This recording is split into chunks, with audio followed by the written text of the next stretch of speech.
السلام علیکم۔ شادی سے 2 مہینے پہلے 2 نقاب پوش آدمیوں نے میری عزت لوٹ لی۔ شادی والے دن پتہ چلا کہ میں تو حاملہ ہوں۔ جب شادی کی رات شوہر قریب آیا تو سردیوں میں میرے پسینے چھوٹ رہے تھے، اور جب اس نے میرے جسم کو دیکھا تو پھر میں دلہن بن کر کمرے میں پہنچی تو خود سے میرا دل باہر آنے کو ہو رہا تھا۔ نکاح سے لے کر آج رخصتی تک مجھے ایک یہی خوف تھا کہ میرا شوہر میری سچائی نہ جان لے۔ سہم سہم کر میں نے وقت گزارا تھا، اور اب وہ گھڑی آ گئی تھی جب میرا سامنا اپنے شوہر سے ہونا تھا، اور میرا دل پوری طرح لرز رہا تھا کہ اگر اس نے میری سچائی جان لی تو کیا ہوگا۔ وہ سچائی جو دنیا والے تو ایک طرف، میں اپنے گھر والوں سے بھی چھپا گئی تھی۔ دروازہ کھلنے کی آواز پر میرا جسم کپ کپانے لگا۔ میرا شوہر چلتا ہوا میرے پاس آیا اور مجھے دیکھنے لگا۔ مجھے اس کے یوں دیکھنے سے بھی خوف آ رہا تھا۔ میرا شوہر میرے سامنے بیٹھا اور میرا گھونگھٹ الٹ دیا۔ میں اس وقت باقی دلہنوں کی طرح شرمانے کی بجائے خوف سے کپ کپا رہی تھی۔ میرے شوہر میری تعریف کرنے لگے اور میرا دماغ معوف ہو رہا تھا، حالانکہ میرے شوہر نے مجھے پہلے بھی دیکھا ہوا تھا۔ ہمارا نکاح شادی سے 3 ماہ پہلے ہی ہو چکا تھا، بس رخصتی 3 ماہ بعد طے پائی تھی۔ نکاح کے وقت میرے دل میں بھی باقی لڑکیوں کی طرح بہت سے ارمان تھے، اور میں شرمائی ہوئی سی سب کی چھیڑ چھاڑ سنتی رہی تھی۔ اپنے شوہر کی میں نے تب بس ایک ہی جھلک دیکھی تھی اور میرا دل دھڑک اٹھا تھا۔ حالات وہی رہتے تو یقیناً میں بھی آج شرماتے ہوئے دھڑکتے دل سے یہ تعریفیں وصول کر رہی ہوتی، مگر 1.5 ماہ پہلے جو میرے ساتھ حادثہ پیش آیا اس نے میری ہستی ہلا دی تھی۔ میرا دل دنیا سے اور جینے سے ہی اٹھ گیا تھا۔ میں ہر پل خوف کے آثار میں گزارتی آج یہاں پہنچی تھی، اور آج جب میں پورے حق سے ان کے پاس آئی تھی تو خوف سے میرا دل رک رہا تھا۔ میرے شوہر مجھ سے باتیں کرتے رہے اور مجھے ان کی نظریں عجیب کھوجتی ہوئی سی محسوس ہو رہی تھیں۔ باتیں کرتے ہوئے ان کی نظر میرے وجود پر پڑی تو وہ واضح ٹھٹکے تھے۔ میں ان کے ٹھٹکنے پر سہم گئی۔ انہوں نے مجھے غور سے دیکھتے ہوئے بہت عجیب سی بات کہہ دی جس نے مجھے پھر سے سولی پر لٹکا دیا تھا۔ مجھے لگا انہیں میرا راز پتہ چل گیا ہے، میرا ہی وہ حقیقت جو میں ان سے چھپا رہی تھی۔ شاید وہ جان گئے تھے، مگر مجھے تب حیرت ہوئی جب انہوں نے سر جھٹک دیا اور کہا کہ میں تھک گیا ہوں، اور یقیناً تم بھی تھک گئی ہوگی، تو کپڑے بدل کر سو جاؤ۔ مجھے ہدایت دیتے ہی وہ سو گئے تھے، اور میں اپنی جگہ ساکت سی بیٹھی رہ گئی۔ عجیب انسان تھا، اس نے مجھے چھوا ہی نہیں۔ مجھے اس بات پر پریشانی ہو رہی تھی، میرا دل مزید بھاری ہونے لگا تھا۔ میں کپڑے بدلتی بددلی سے لیٹ گئی، مگر میرے دماغ سے یہ بات نہیں جا رہی تھی کہ پہلے ہی رات میرے شوہر نے مجھے چھونے کی بجائے ادھر ادھر کی باتیں کر کے سونے کا کہہ دیا۔ پوری رات میں اسی پریشانی اور خوف سے سو نہیں پائی تھی۔ اگلے روز ولیمہ تھا، اور میں بامشکل اپنے چہرے پر مسکراہٹ سجائے بیٹھی تھی۔ آج بھی میری سب نے بہت تعریف کی، بلا شبہ میں بہت خوبصورت لڑکی تھی۔ پھر شادی کے ہار سنگار نے میرے حسن میں اضافہ بھی کر دیا تھا۔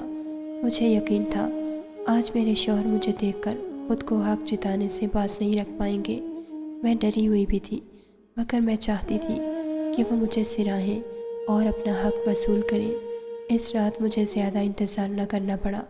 میرے شوہر کمرے میں آئے اور ان کا مزاج بھی بہت اچھا ہو رہا تھا۔ مجھے تھوڑا بہت ڈر بھی لگ رہا تھا، مگر میں منتظر بھی تھی۔ لیکن مجھے اس وقت شدید دھچکا لگا جب میرے شوہر نے ولیمے کی رات بھی یہاں وہاں کی باتیں کر کے سونے کا کہا اور خود بھی سو گئے۔ میں صدمے میں گری بیٹھی تھی۔ کیا مجھ میں اتنی کشش بھی نہ تھی کہ میرا شوہر میری طرف متوجہ ہوتا؟ میرا دل بری طرح ڈوب رہا تھا، میری حالت عجیب سی ہونے لگی۔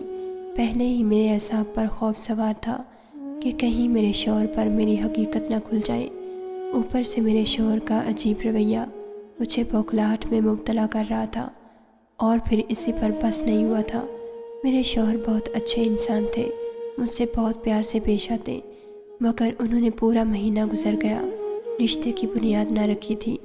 میری نفسیات پر بہت گہرا اثر پڑ رہا تھا۔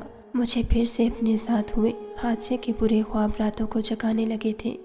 میری حالت دن بدن بگڑتی جا رہی تھی۔ میں ہر وقت ڈرتی رہتی تیسرا ماہ شروع ہوا تو میرے جسم کی ساخت بدلنے لگی اور مجھے یہی خوف تھا۔ میں چاہتی تھی اس حالت سے پہلے میرے شوہر سے میرا مضبوط رشتہ بن جائے، مگر ایسا نہ ہو پایا تھا اور اب یقیناً میری حقیقت کھل جاتی۔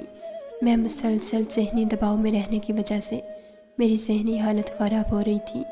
ایک دن میری طبیعت بہت زیادہ بگڑی تو میرے شوہر مجھے ڈاکٹر کے پاس لے گئے۔ ڈاکٹر نے میرا چیک اپ کر کے وہی کہا جس کا مجھے خوف تھا۔ وہ بول رہی تھی کہ میں ماں بننے والی ہوں اور میری پریگننسی کو تیسرا مہینہ لگ چکا ہے۔ میں سہمی ہوئی سی سر ڈال کر بیٹھی تھی۔ اب یقیناً میرے شوہر مجھ سے تعلق ختم کر لیتے، کوئی بھی غیرت مند انسان یہی کرتا۔ میرا دل چاہا میں چیخ چیخ کر روں، مگر میرا وجود بالکل بے جان اور ٹھنڈا ہو رہا تھا۔ ڈاکٹر صاحبہ میرے شوہر کو ہدایات دے رہی تھی کہ ذہنی دباؤ کی وجہ سے میری حالت ناساز ہے اور مجھے اچھی خوراک کے ساتھ ساتھ اچھے ماحول کی بھی ضرورت ہے۔ وہ نہیں جانتی تھی کہ میرا ناجائز بچہ ہے۔ میری آنکھوں میں 3 ماہ پہلے وہ حادثہ کسی فلم کی طرح چل رہا تھا۔ 3 ماہ پہلے اپنے نکاح سے تقریباً 1 ماہ بعد میں ایک صبح اپنی یونیورسٹی جا رہی تھی جب مجھے 2 نقاب پوش نوجوانوں نے اغوا کر لیا۔ میں اس وقت ایک قطرے سنسان جگہ پر تھی، اس لیے میری چیخ و پکار سے بھی کوئی فائدہ نہ ہوا تھا اور وہ لڑکے وہیں قریب کسی جگہ لے جا کر میری بے بسی کا فائدہ اٹھاتے میری عزت لوٹنے لگے تھے۔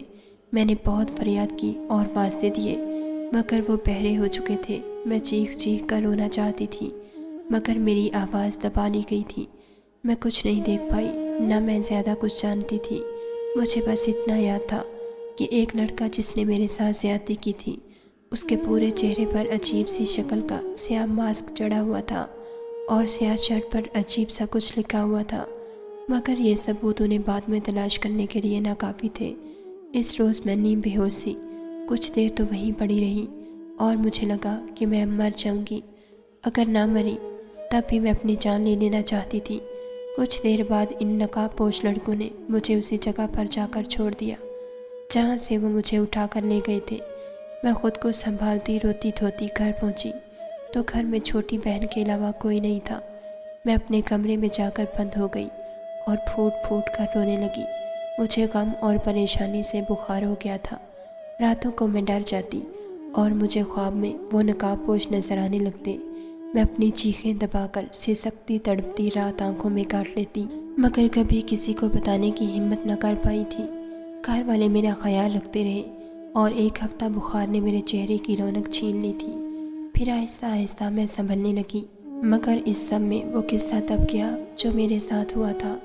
آہستہ آہستہ میں اس تکلیف دہ وقت سے نکلنے لگی اور میرے ان سیاہ خوابوں کا سلسلہ بھی بند ہو گیا۔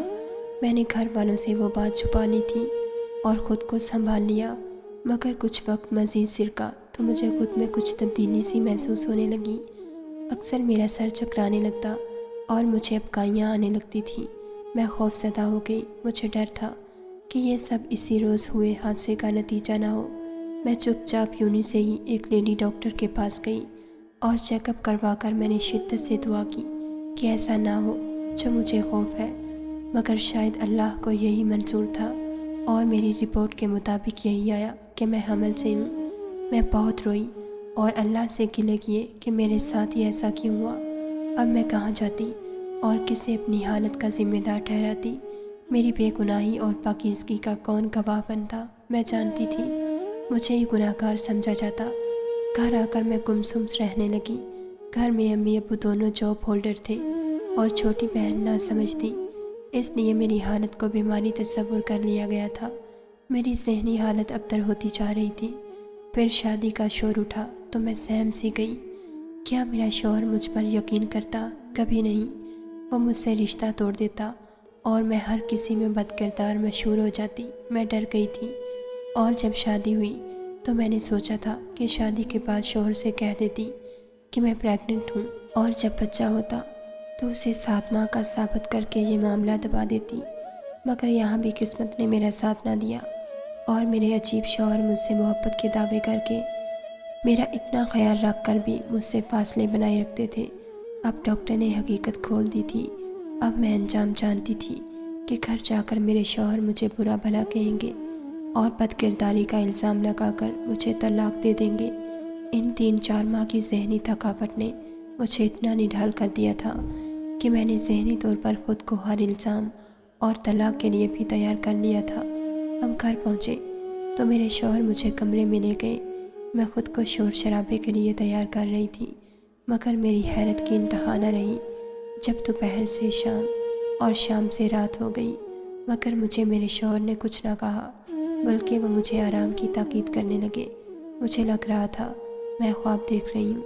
آخر کوئی مرد اتنا ظرف والا کیسے ہو سکتا ہے؟ وہ اپنی اس بیوی کی پریگننسی کا سن چکے تھے جس کو انہوں نے چھوا تک نہیں تھا، پھر بھی وہ پرسکون تھے۔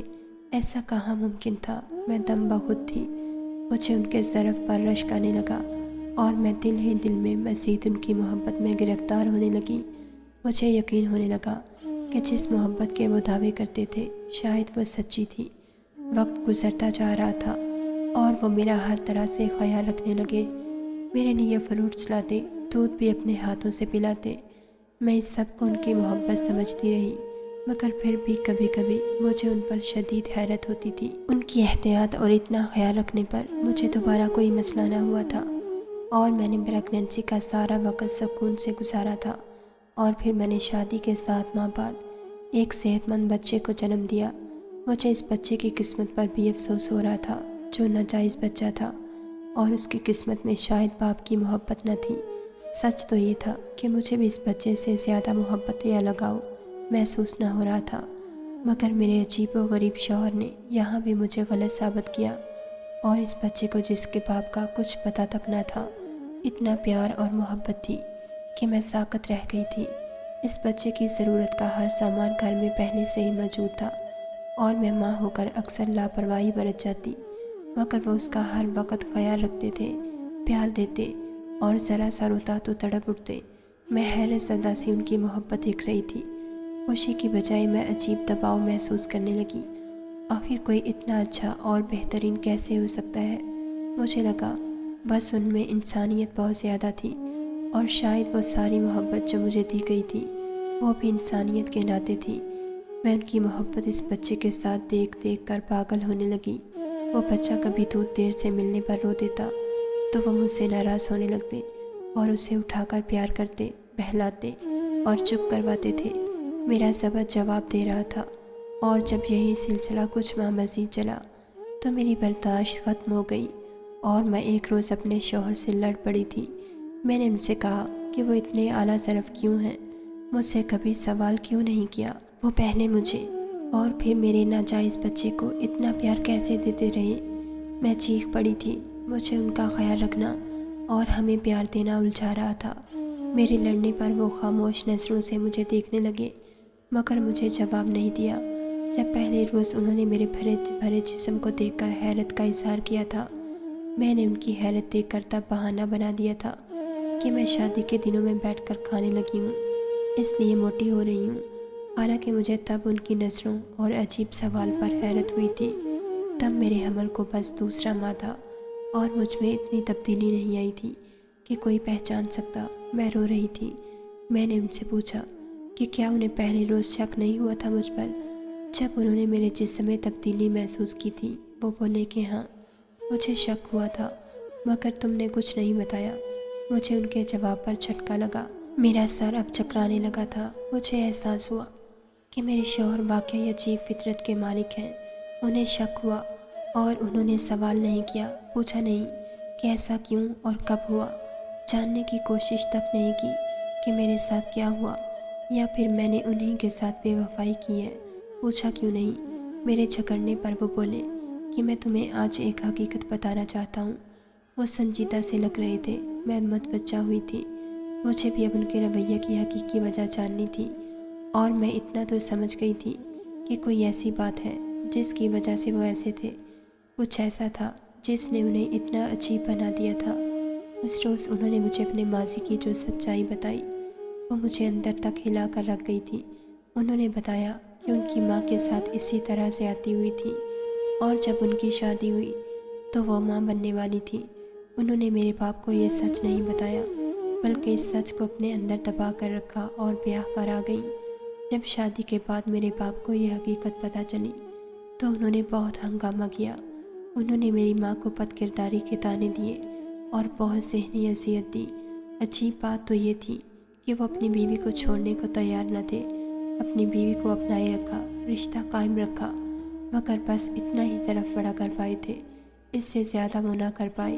حالانکہ میری ماں کے ساتھ زیادتی ہوئی تھی اور ان کا کوئی قصور نہ تھا۔ وہ میرے باپ کے طعنوں اور ڈانٹ پھٹکار سنتی رہیں اور سہتی رہیں۔ پھر میں پیدا ہوا۔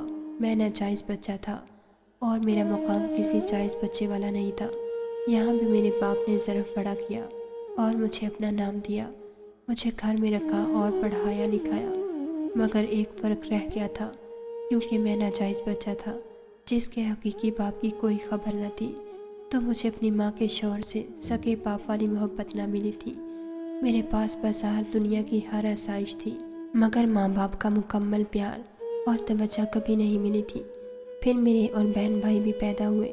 وہ میری ماں کی جائز اولادی تھیں، وہ میرے باپ کی سگی اولادی تھیں، اس لیے ان کا مقام الگ تھا۔ انہیں توجہ اور محبت ملی، ان کی شخصیت بہترین تھی۔ میں یہ فرق دیکھ کر بڑا ہو رہا تھا اور میری ذات میں ایک بڑا خلا رہ گیا تھا۔ میرے اندر بہت سی برائیاں جنم لینے لگیں، میرے اندر عورت کے خلاف زہر بھر گیا تھا۔ میں اپنی ماں سے اکثر لڑتا تھا۔ مجھے اپنی ماں سے یہی گلہ تھا کہ جب شادی سے پہلے ان کے ساتھ زیادتی ہوئی تو انہوں نے میرے باپ کو کیوں نہیں بتایا۔ انہیں چاہیے تھا کہ وہ اپنے ہونے والے شوہر کو پہلے ہی یہ سچائی بتاتی اور ان کو فیصلے کا حق دیتی۔ میری نظر میں میری ماں کے شوہر کا کوئی قصور نہ تھا۔ میری ماں نے ان سے چھپا کر ان کے ساتھ زیادتی کی تھی، ان کے ہاتھ باندھ دیے تھے۔ حالانکہ اس مرد میں اتنا ظرف تھا کہ اس نے حاملہ بیوی کو اپنایا، اس سے رشتہ ختم نہیں کیا، اور یہاں تک کہ اس نے ناجائز بیٹے کو بھی اپنا نام دیا۔ اس مرد کو اگر شادی سے پہلے حقیقت کا علم ہوتا تو وہ کبھی میری ماں کو نہ چھوڑتا، ہاں، مگر بس اتنا ہوتا کہ وہ اس ذہن میں رہتا کہ یہ فیصلہ اس نے اپنی مرضی سے کیا ہے۔ اسے یہ مان ہوتا کہ میری ماں نے اس پر اعتبار کیا۔ میرے شوہر بول رہے تھے اور میں جیسے برف کی طرح جم چکی تھی، یعنی میں نے اپنے شوہر کی ماں والی قسمت پائی تھی۔ تو یہ تھا وہ ماضی جس کی وجہ سے انہوں نے شک ہونے پر بھی مجھ سے سوال نہیں کیا، بلکہ حقیقت پتہ چلی تو لڑنے یا مارنے کی بجائے دل سے اپنا لیا۔ میرے شوہر نے میری طرف دیکھا اور مجھ سے کہا کہ میرا تم سے بھی یہی سوال ہے، تم نے مجھ سے کیوں چھپایا وہ سب؟ کیا تم اس سب میں شامل تھیں؟ کیا تمہارا کسی سے ناجائز تعلق تھا؟ میں ان کے سوالات پر تڑپ اٹھی تھی۔ میں نے جلدی سے نفی میں سر ہلا کر انکار کیا اور انہیں بتانے لگی کہ ایسا کچھ نہیں۔ میں نے قسم کھائی اور کہا میں بے قصور ہوں، میں ان نقاب پوش نوجوانوں کو نہیں جانتی، ان کی شکل تک نہیں دیکھی، میں پاکیزہ ہوں اور میرا کبھی کسی غیر مرد سے ایسا کوئی تعلق نہیں تھا۔ میں نے اپنے دل میں اگر کسی کو رکھا تھا تو وہ میرا اپنا شوہر تھا۔ میرے یقین دلانے پر وہ بولے کہ جب ایسا تھا تو کیوں چھپایا، خود کیوں نہیں بتایا؟ تمہارے ساتھ تو زیادتی ہوئی تھی، تم تو خود بھی مظلوم تھی، پھر کیوں خوف زدہ تھی؟ کیا بات ڈراتی تھی آخر؟ کیوں میری ماں والی بے وقوفی دہرائی؟ میں ان کے سوالات پر نڈھال سی ہو گئی۔ میں انہیں کیا بتاتی کہ عورت صرف الزام تراشی سے ڈرتی ہے؟ مجھے بھی یہی خوف تھا، مجھ پر یقین نہیں کیا جائے گا، میرے پاس کوئی ثبوت نہ تھا۔ اور میں ان کو کیا بتاتی کہ آج کے دور میں ایسے اعلیٰ ضرب بھی تو بہت کم رہ گئے ہیں، لوگ تو ایک چھوٹے الزام پر رشتے توڑ دیتے ہیں۔ پھر میں تو خود پر وہ سب جھیل چکی تھی۔ میں نے ان کی ضد پر انہیں کہا کہ مجھے کیا خبر تھی وہ مجھ پر یقین کریں گے یا نہیں، کاش وہ تب سوال کر لیتے تو میں خود بتا دیتی، میں کچھ بھی نہ چھپاتی۔ مجھے اندازہ ہوتا میرے شوہر اتنے اعلیٰ ظرف ہیں تو میں اتنی ذہنی اذیت ہی کیوں اٹھاتی۔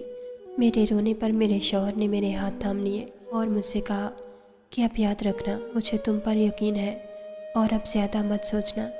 میں نے تشکر بھری نظروں سے انہیں دیکھا، دل ان کی محبت پر خوشی سے دھڑک اٹھا تھا۔ مجھے لگا آج سب کچھ واضح ہو چکا تھا۔ مجھے لگ رہا تھا میں نے اور میرے شوہر نے اپنی اپنی ذات کا ہر پہلو اور اپنے ماضی کی ہر سچائی ایک دوسرے کو بتا دی ہے، مگر میں غلط تھی۔ ابھی تو میں بہت سی سچائیوں سے ناواقف تھی، ابھی تو میرے سر پر آسمان گرنا باقی تھے اور میں اس سب سے بے خبر خوش ہو گئی تھی۔ میری زندگی اپنے شوہر سے اچھی اور پرسکون گزرنے لگی۔ اب میرا اعتبار اپنے شوہر پر کچھ ایسا قائم ہو گیا تھا کہ میں اپنی ہر ایک بات انہیں بتانے لگی۔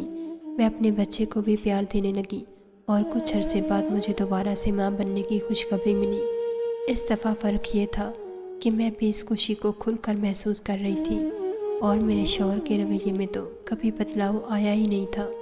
وہ اس بار بھی ویسے ہی خیال رکھ رہے تھے جیسے پہلے رکھا تھا۔ وہ مجھے زیادہ کام بھی نہیں کرنے دیتے تھے۔ میں ان سب سے چھپ کر بھی تھوڑا بہت گھر کا کام کر لیتی، ورنہ انہوں نے کام والی رکھ دی تھی۔ ایک دن کام والی میرے بڑے بیٹے کو سنبھالے بیٹھی تھی اور میں نے سوچا کہ میں اسٹور روم سے سامان نکال لوں، وہ سارا سامان جو بڑے بیٹے کے پیدا ہونے کے بعد بے ضرورت پڑا تھا، اور جب وہ کچھ بڑا ہوا تو میرے شوہر نے وہ سب اسٹور میں رکھ دیا تھا۔ مجھے اب صرف ایک ماہ باقی تھا اور میں نے سوچا کہ سامان وغیرہ اٹھا کر پہلے سے ہی چیک کر لوں۔ میں اسٹور کی لائٹ آن کیے پرانے صندوقچے کھول کر سارا سامان نکال رہی تھی جب مجھے ایک قدرے پرانے صندوقچے کے سب سے آخر میں ایک پرانا شاپر ملا۔